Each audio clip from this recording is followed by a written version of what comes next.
Hola, hoy vamos a hablar de fracción fetal de baby gen. Baby gen es nuestro ADN fetal.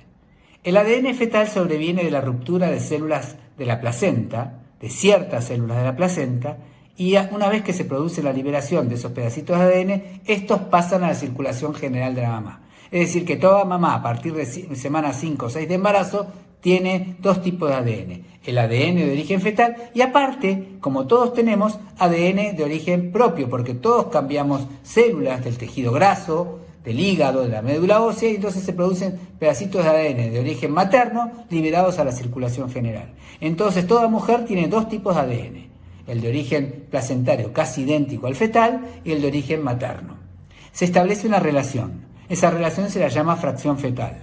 Arriba pongo el ADN de origen fetal y abajo pongo toda la suma de ADN, el de origen fetal y el de origen placentario.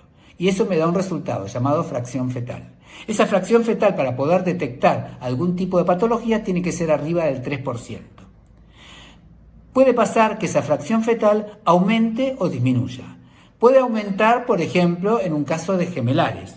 Cuando son dos bebés y dos placentas, el aumento no va a ser por 2, sino va a ser, por ejemplo, por 1,5.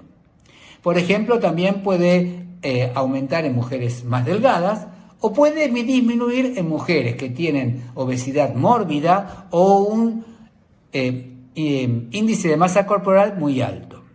En aquellas pacientes que tienen placentas pequeñas, por ejemplo, tienen menor ADN fetal. Aquellas pacientes que se han hecho screening de primer trimestre y tienen las hormonas Free Beta y Papa bajas, probablemente también tengan bajo ADN fetal.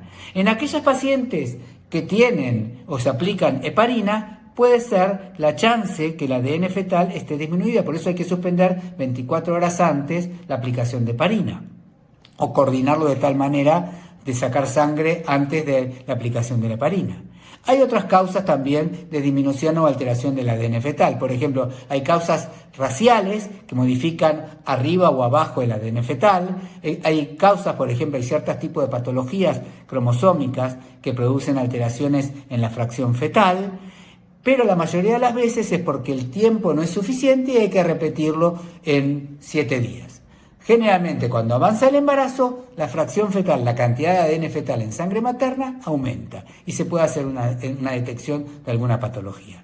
Es verdad que a veces cuando la fracción fetal es menor del 3%, uno puede sospechar o puede estudiar el ADN, pero no lo podemos informar, porque por protocolo tenemos que tener por lo menos 3% de ADN de fracción fetal para poder ser informados. Entonces, uno se saca sangre a partir de semana 9-10 y la mayoría de las veces tenemos el resultado, pero en un 2% de los casos no hay que asustarse porque el estudio hay que repetirlo. ¿Por qué? Porque la cantidad de ADN fetal no es el suficiente. Muchas gracias.